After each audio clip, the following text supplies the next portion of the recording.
Thank you, Raymond, and thank you, everybody. It's great to be out here, and I'd like to begin with acknowledging the traditional owners of the land, yourselves, and pay my respects to everybody that pays their council rates, their taxes, contributes to their local community groups and sporting organisations to make Australia a better place.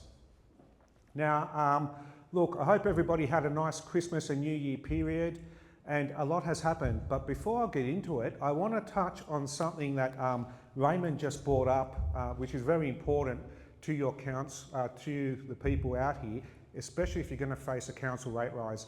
I wasn't going to talk on it, but Raymond brings it up. If you are going to face a council rate rise and they put this upon you, it is very important that you get in your councillors' ears, and the first thing they have to request from the general manager is, have you done a restructure of the organisation?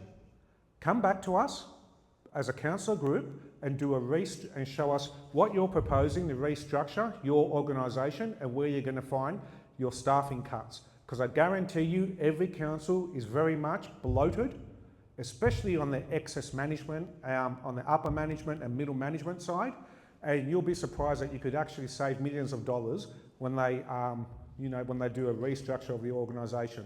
The second issue they can also save money on is a complete audit of the council lease fleet. Okay, again, every manager, middle manager, upper manager, director, they're all on lease fleet vehicles. Okay, the organisation might have hundreds of them. Do a complete audit of the lease fleet and see where you can identify and save money there. So that's maybe something Raymond and anybody else wants to consider, because I don't blame the general manager for the losses. I blame the mayor and the councillors, because they're the ones that are meant to be keeping them to account and making sure they're following their KPIs. And in my opinion, renewing that general manager who suffered a accumulated loss of $43 million, these councillors need to hang their heads in shame. Now, look, moving forward, a lot has happened in Australia over the Christmas New Year period. And unfortunately, we've had one of the worst, we have had the worst terror attack that we've ever witnessed. And you've got to ask, how did we get here? How did we get here? And, we need to face some hard truths, and the answers are very simple, but we got here because we allowed certain groups and, to incur hate speech, which has gone unchecked, especially towards the Jewish people, and we went soft. In October 7, 2023, there was an attack on Israelis overseas. Now, what happened was 2 days afterwards in Australia, we had protests at the Sydney Opera House. And, a lot of our hate speech was flung around there, and our government was soft. That was the beginning of the decline of the last 2-3 years, what's been happening in Australia. Our government went soft. They did not rule a line through this and say, we're not going to take this in Australia. You can't come out here and protest and make threatening remarks, and it continued and snowballed for the next 2 years.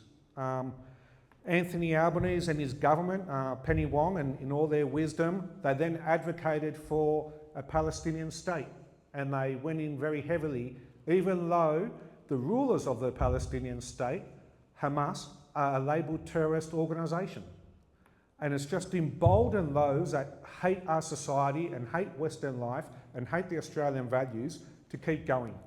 We've allowed march and protests across the Harbour Bridge as well, holding up our symbols of, terrorist symbols and ISIS flags and dictators that, like to kill their residents and, keep women and children under oppression. And we've allowed that on our streets. And we haven't stopped it. And then we wonder why we have, and we have to say allegedly because they haven't been through the courts yet, but we have a father and son duo that has gone out to Bondi, massacred and killed 15 people and injured many more. And then, the government's sitting around scratching its head saying, well, how did we get here? This is not Australia. It's not the Australia we all grew up in. It's not. I see when I went to school, every morning, we sang the national anthem, loudly and proudly, during school assembly. We had assembly, We sang the national anthem and the Australian flag was raised loudly and proudly, which we all did every morning. Now when children go to school, it's a completely different process. Every morning, they are forced and told to apologise. They must apologise because they're told they're living on stolen land and they've got to acknowledge the traditional owners of the land and whatnot, and they're filling their children's head with apologies, but a national anthem and rarely happens at assemblies anymore. And that's a shame, and that's something that we all have to keep fighting for to bring back our values and our traditions, because there's nothing wrong with being proud of your country, and there's nothing wrong with being proud of your flag. And you know, unfortunately, it's been made out that if you're proud of your country and you're proud of your flag and your national anthem, they like to sling symbols upon us that we're Nazis or we're nationalist or whatnot, and that's not the way. That's not the way to go. Now, based on this terror event, we've had the hate speech laws come in. Now, again, these hate speech laws, they're laws that have been rushed through the Parliament, and they're not targeting the people they are meant to target. These hate speech laws now can affect any one of us. Anyone that disagrees anyone that says something the government doesn't like or disagrees with, anyone that says something online or in a public forum here, like myself speaking, and I say something, any minority group now or person can say, well, I feel threatened, I've been offended, or you've spoken out against something which I don't like, and you can be dragged through the courts, jailed, and be forced to pay thousands of dollars to defend yourself. Now, these laws should have been originally designed to combat anti-Semitism, but it hasn't happened. What they've done, they've brought in a broad church of laws, and unfortunately, the Liberal Party has just collapsed and capitulated and done a deal as a uni-party to put these laws through.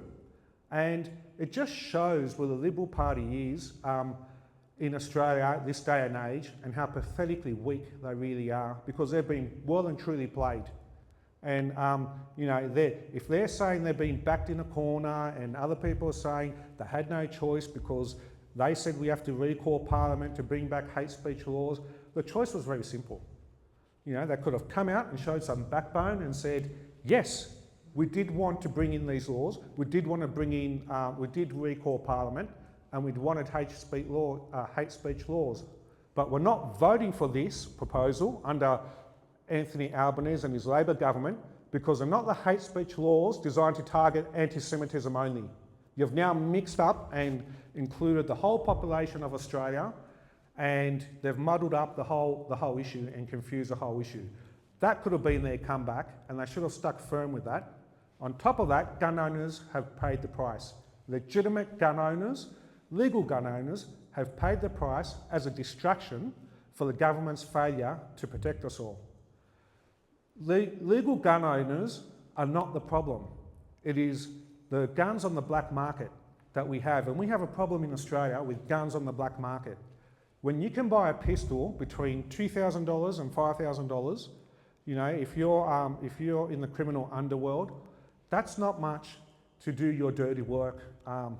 That's where the problem is. On top of that, what the government is not addressing and not telling us, yes, the alleged shooters were legal gun owners, but they should have never had a licence to have a gun because the father was not a citizen of the country. He was not an Australian citizen. So how you can give a gun licence to a non-citizen is beyond me, and this is what is not being addressed. And this is what's causing a distraction, and they've just swept it under the rug, said, look, we've brought in these hate speech laws, we've gone tight on guns. We already had hate speech laws in Australia. They just weren't being enforced. We already had one of the toughest gun licensing programs and conditions in the world. But unfortunately, there's a failure in the system. There were cuts made to ASIO, our Australian security services that were meant to keep on top of this. And that's not happening either. But nobody's addressing this. Why were there cuts to ASIO being made? Why was it Australia's intelligence agency? Who would make funding cuts there? You know, you can go out, they go out and they send $5 billion a year in overseas foreign aid, but you're going to cut our security agencies, which are meant to keep Australians safe. That's the issues that we are facing at the moment as a country. We've got Australia Day as well. Every year, every January on Australia Day, the same culprits spring up and they want to cause an issue and cause havoc, and they want to label it Invasion Day, a day of mourning. And we've witnessed our flags, our Australian flag, being burnt in a protest. I believe it was in Brisbane, by a so-called Indigenous elder. Again, under these new hate speech laws, isn't that hate speech? When you're burning the national flag of the country, and not only burning it, you're stomping on it, and you're spitting on it, that is not hate speech. But again, it's being selectively enforced. And these are the problems we are facing as a society. But thank goodness now that our new polls have revealed that 80% of the population actually wants Australia Day to stay. And the younger people now are jumping on board, because originally they were being brainwashed at school, telling them it's Invasion Day and a day of mourning and a day of loss. And they're saying, no, we are proud. We are proud of our day.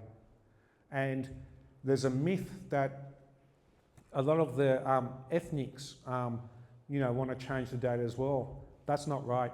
A lot of the ethnics, the majority of ethnics that have come to Australia, have embraced the Australian flag, Australian values, and Australian Day, because they went through citizenship ceremonies and under our values and under our flag, and they're very proud and grateful to be here.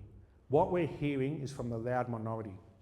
We are hearing from the loud 10%, and there's an illusion there that just because they're loud, there's more of them than the majority, and that's not it. And we've got to still keep fighting for our values.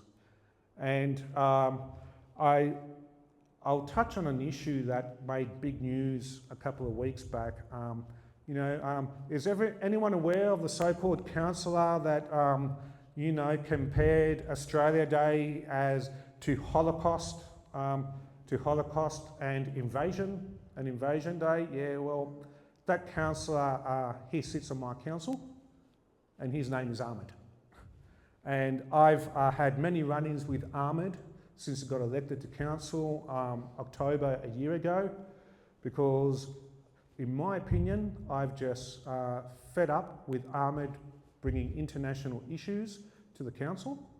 Okay, I believe we should be looking after our residents, roads, rubbish. There was a motion brought to council to slap sanctions, biodiversity sanctions, I think they call them, where essentially council will not do business with anybody that's, with companies that are doing business with the Israeli regime.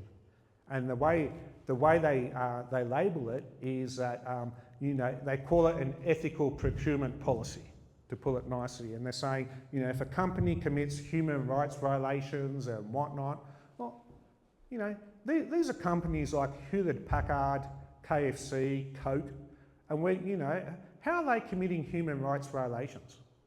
This is just nonsense. And the fact that a council can spend 3 hours debating such nonsense, and it nearly gets up. I think there were 6 votes supporting it, but luckily we came out early. I came out early, got on Sky News before and after, and drummed up a majority in the council chamber to oppose this. We opposed this in October, and we continue to oppose this kind of ideology. We moved a motion in December, well, not myself, another councillor in November, which I supported, that we hand out Australian handheld flags in the month of January and on Australia Day. And the Labor councillors supported by this independent said, no, we're not going to hand out Australian flags. We're going to hand out 3 flags, because apparently Australia has 3 national flags. And you can probably guess the other 2 are the Indigenous and the Torres Strait Islander flag. And again, 2 hours debating that.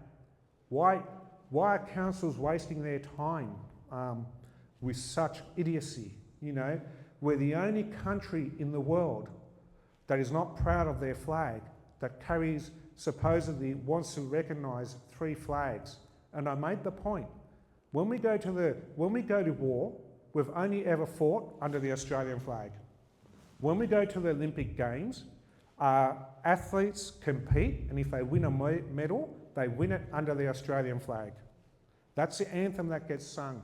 But unfortunately, we have a left wing that is very silly and ideologically driven in Australia, and it's to the detriment to our country. And that's why us, as good, common sense, like-minded people, need to stand up and keep fighting this form of ideology and this thinking, because it's ruining our country. We can't stay silent anymore. We can't afford to be the silent majority.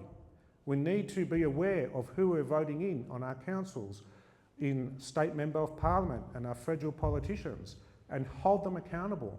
Are they working for us? Are they not?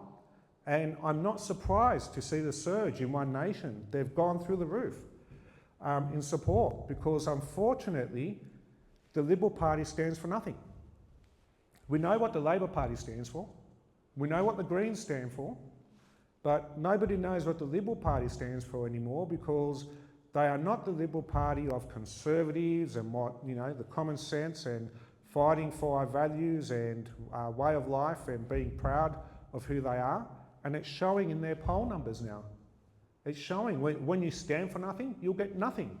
And it's my belief, and you'll see, they're polling at about 19% at the moment. They're going to go down to about 14, 13% by the next polls are done. Because they're too busy fighting each other rather than being a main opposition and holding this government to account. Because this government should be held to account, because they are possibly the worst government Australia has ever had, especially in recent memory. But this government is getting a free kick on everything, because the main opposition stands for nothing. When you have the worst terrorist attack in Australia, when you've got a Prime Minister that refuses for close to 3 weeks to call a Royal Commission and outright says, no, we don't need a Royal Commission, and then does a mother of all backflips because he was pressured into it to say we've got a Royal Commission. That's when an opposition should have been standing up and holding them all to account. And this February, this first sitting week of Parliament, the government should have been on the ropes and held to account. But what's the major news story? The opposition is fighting each other. They can't work out who's going to be leader. They've split up from each other. And here we are, the other parties in between, wondering what the hell is going on. Now look, I'll leave it there for tonight. I always look forward to the question and answer sessions. So if you've got any answers or any questions afterwards, I'm very happy to answer them. Thank you.